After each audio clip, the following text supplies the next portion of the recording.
Ola electric ఈ పేరు మనందరికీ తెలిసిందే. ఎలక్ట్రిక్ స్కూటర్లు గుర్తొస్తాయి కదా. కానీ ఆ స్కూటర్ల వెనుకున్న కంపెనీ ఆర్థిక లెక్కల సంగతేంటి? సో ఈరోజు మనం ఓలా ఎలక్ట్రిక్ లేటెస్ట్ ఫైనాన్షియల్ రిపోర్ట్ను కాస్త లోతుగా చూద్దాం. ఈ నంబర్స్ వెనుక అసలు కదేంటో తెలుసుకుందాం. ఇక్కడే ఒక పెద్ద కన్ఫ్యూజన్ మొదలవుతుంది. చూడండి, ఒకవైపు ఓలా భారీ ఐపీఓ ద్వారా ఏకంగా 5,200 కోట్లకు పైగా డబ్బులు సంపాదించింది. కానీ మరోవైపు చూస్తే అదే కంపెనీ కేవలం 9 నెలల్లోనే 1,300 కోట్లకు పైగా నష్టపోయిందని చూపిస్తోంది. ఇదేంటి, ఇంత డబ్బొచ్చాక కూడా ఇంత నష్టమెలాలొస్తుంది? ఈ రెండింటి మధ్య ఉన్న లింక్ ఏంటి? ఈ విశ్లేషణలో ఈ పజిల్ని సాల్వ్ చేసే ప్రయత్నం చేద్దాం. సరే, ఈ మొత్తం కథను అర్థం చేసుకోవడానికి మనం కొన్ని స్టెప్స్ ఫాలో అవుదాం. ఫస్ట్ వాళ్ళ బాటం లైన్ ఏంటో చూద్దాం. అంటే లాభమా నష్టమా అని. తర్వాత అసలు డబ్బు ఎక్కడ్నుంచి వస్తుందో చూద్దాం. ఆ వచ్చిన డబ్బు దేనికి ఖర్చు పెడుతున్నారో కూడా విశ్లేషిద్దాం. ఆ తర్వాత వాళ్ళ ఫ్యూచర్ ప్లాన్స్కి ఈ ఐపీఓ ఎలా హెల్ప్ చేస్తుందో తెలుసుకుందాం. ఇక ఫైనల్గా రిపోర్ట్లో చిన్న అక్షరాల్లో రాసి ఉన్న కొన్ని ముఖ్యమైన విషయాలు కూడా చూద్దాం. రైట్, ఇక డైరెక్ట్గా పాయింట్కొచ్చేద్దాం. మన first section the bottom line. అంటే అసలు కథ ఏంటి? లాభమా నష్టమా చూద్దాం.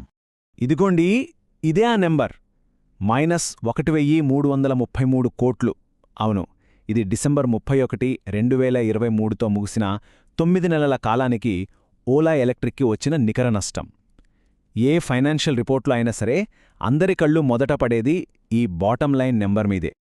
ఇప్పుడు ఈ టేబుల్లో ఒక ఇంట్రెస్టింగ్ పాయింట్ ఉంది. పోయిన ఏడాదితో పోలిస్తే ఈసారి నష్టం కొంచెం తగ్గింది. ఓకే, ఇది మంచి విషయమే. కానీ అదే సమయంలో వాళ్ల ఆదాయం కూడా దాదాపు సగానికి పడిపోయింది. సో నష్టం తగ్గినా ఆదాయం కూడా తగ్గడం అనేది కథలో మరో ట్విస్ట్. దీనికి కారణం ఏంటనేది ఒక పెద్ద ప్రశ్న. ఈ పట్టిక చూస్తే మనకు లెక్క ఇంకా క్లియర్గా అర్థమవుతుంది. చూడండి, వాళ్లకు వచ్చిన మొత్తం ఆదాయం సుమారు 2,156 కోట్లు. కానీ వాళ్లు పెట్టిన మొత్తం ఖర్చు ఏకంగా 3,489 కోట్లు. సింపుల్ మ్యాథ్స్, ఆదాయం కంటే ఖర్చే ఎక్కువ. అందుకే ఆ 1,333 కోట్ల నష్టమొచ్చింది. సరే, ఆదాయం ఖర్చుల గురించి మాట్లాడాం గదా, ఇప్పుడు కొంచెం లోతుగా వెళ్దాం. అసలు ఈ ఆదాయం ఎక్కడ్నించొస్తుంది? కంపెనీలో ఏ బిజినెస్ సెగ్మెంట్స్ డబ్బుని సంపాదించి పెడుతున్నాయో ఒకసారి చూద్దాం. ఓలా వాళ్ళు తమ బిజినెస్ను బేసిక్గా 2 భాగాలుగా చూపిస్తున్నారు. మొదటిది ఆటోమోటివ్, అంటే మనకు తెలిసిన ఎలక్ట్రిక్ స్కూటర్లు, వాటికి సంబంధించిన సర్వీసుల అమ్మకం. రెండోది సెల్, అంటే బ్యాటరీ సెల్స్ అమ్మటం. సో ఈ రెండిట్నుంచే కంపెనీకి డబ్బు రావాలి. మరి ఈ బార్ చార్ట్ ఏం చెప్తోందో చూడండి. ఇక్కడ డౌటే లేదు. దాదాపు మొత్తం ఆదాయం అంటే 1,981 కోట్లు ఆటోమోటివ్ డివిజన్ నుంచే వచ్చింది. ఇక సెల్ బిజినెస్ నుంచొచ్చింది కేవలం 4 కోట్లు మాత్రమే. అంటే ప్రస్తుతం ఓలా ఎలక్ట్రిక్ దాదాపు 100% వాళ్ల స్కూటర్ల అమ్మకాల మీదే ఆధారపడి నడుస్తోంది. ఇన్కమ్ సంగతి చూసాం కదా. ఇప్పుడు కాయిన్కి రెండో వైపు చూద్దాం, ఖర్చులు. ఇంత సంపాదిస్తున్నా కంపెనీ ఎందుకు నష్టాల్లో ఉంది? వాళ్ల డబ్బులు ఎటుపోతున్నాయో ఇప్పుడు కనిపెడదాం. వాళ్ల ఖర్చులు చూస్తే మైండ్ బ్లాక్ అవుతుంది. చూడండి, ఒక్క ముడి పదార్థాలకే 3,250 కోట్లు ఖర్చు చేశారు. గుర్తుందా? వాళ్ల టోటల్ ఆదాయమే 2,000 కోట్ల లోపు. దానిపైన ఉద్యోగుల జీతాల కోసం దాదాపు 987 కోట్లు. ఇంకా మార్కెటింగ్, రీసెర్చ్ లాంటి వాటికి మరో 1,053 కోట్లు. ఈ నంబర్స్ చూస్తుంటేనే అర్థమవుతుంది వాళ్ళు ఎంత అగ్రెసివ్గా మార్కెట్ని క్యాప్చర్ చేయడానికి ట్రై చేస్తున్నారో. అయితే ఇక్కడొక ముఖ్యమైన విషయం గుర్తుపెట్టుకోవాలి.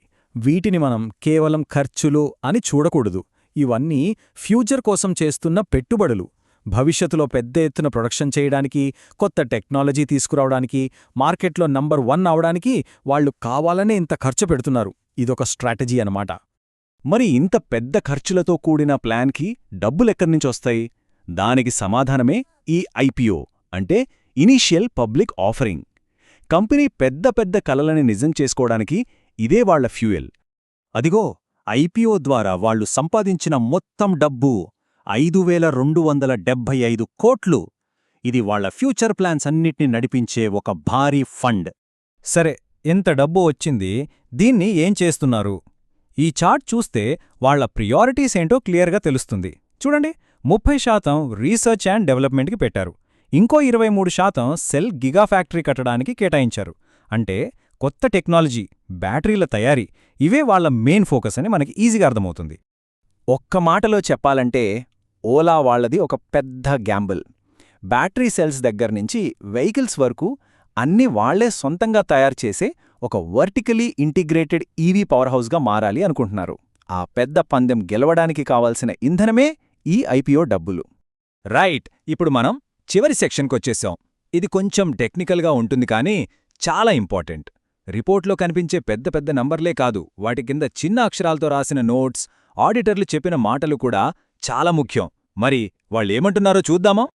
ఆడిటర్ రిపోర్ట్ చూసే ముందు ఈ లిమిటెడ్ రివ్యూ అనే పదం అర్థం చేసుకోవాలి. సింపుల్గా చెప్పాలంటే ఇది ఒక ఫుల్ ఆడిట్ కాదు. ప్రతి 3 నెలలకి ఒకసారి ఇచ్చే రిపోర్ట్స్కి ఇలాంటి ఒక బేసిక్ రివ్యూ చేస్తారు. ఇది ఇండియాలో కామన్ ప్రాక్టీస్ అన్నమాట. ఇదిగో ఇదే అసలు ఆడిటర్ రిపోర్ట్. ఇందులో ఆడిటర్లు ఒక పాయింట్ని ప్రత్యేకంగా హైలైట్ చేశారు. ఇన్వెస్టర్లు ఖచ్చితంగా చదవాల్సిన ఒక నోట్ గురించి చెప్పారు.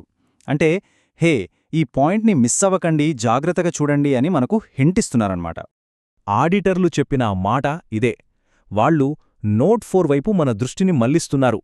అందులో గోయింగ్ కన్సర్న్ అజంప్షన్ గురించి మేనేజ్మెంట్ ఏమనుకుంటుందో వివరించారని చెప్పారు. ఈ గోయింగ్ కన్సర్న్ అనే పదం చాలా పవర్ఫుల్. దాని అర్థమేంటో ఇప్పుడు చూద్దాం. అకౌంటింగ్ భాషలో గోయింగ్ కన్సర్న్ అంటే ఒక కంపెనీ మూతపడిపోతుంది అనే ప్రమాదం లేకుండా రాబోయే కాలంలో కూడా తన వ్యాపారాన్ని కొనసాగించగలదు అనే నమ్మకం. ముఖ్యంగా ఇలా నష్టాల్లో నడుస్తున్న కంపెనీకి ఈ పాయింట్ చాలా చాలా కీలకం. మరి ఈ గోయింగ్ కన్సర్న్ గురించి ఆడిటర్లు ప్రశ్న లేవనెత్తితే మేనేజ్మెంట్ ఏం సమాధానం చెప్పింది? వాళ్లు నోట్ 4లో కొన్ని కారణాలిచ్చారు. తమ దగ్గర సరిపడా క్యాష్ ఉందని, బిజినెస్ పెరిగే కొద్దీ ఫ్యూచర్లో డబ్బు వస్తుందని, బ్యాంకుల నుంచి లోన్స్ కూడా దొరుకుతాయని, అన్నిటికన్నా ముఖ్యంగా ఐపీఓ ద్వారా వచ్చిన డబ్బుని పూర్తిగా వాడుకుంటామని కాన్ఫిడెంట్గా చెప్తున్నారు. ఈ 2 చిత్రాలు ఓలా కథని పర్ఫెక్ట్గా చూపిస్తున్నాయి. ఒకవైపు ప్రస్తుత పరిస్థితి అంటే నష్టాలు, మరోవైపు భవిష్యత్తు కోసం వేసిన భారీ ప్లాన్ అంటే ఐపీఓ డబ్బుతో చేసే ఖర్చులు. ఇది నేటి వాస్తవానికి, రేపటి ఆశయానికి మధ్య జరుగుతున్న ఒక పోరాటం లాంటిది. సో ఫైనల్గా రేపటి ఈవీ మార్కెట్ని ఏలడానికి ఓలా ఎలక్ట్రిక్ ఈరోజు 1000 కోట్లు ఖర్చు పెడుతోంది. ఇది చాలా హై రిస్క్ గేమ్. ఇప్పుడు అందరి మదిలో మెదులుతున్న ఒకే ఒక్క ప్రశ్న, ఇంత పెద్ద రిస్కుతో ఆడుతున్న ఈ పందెం చివరికి గెలుస్తుందా లేదా?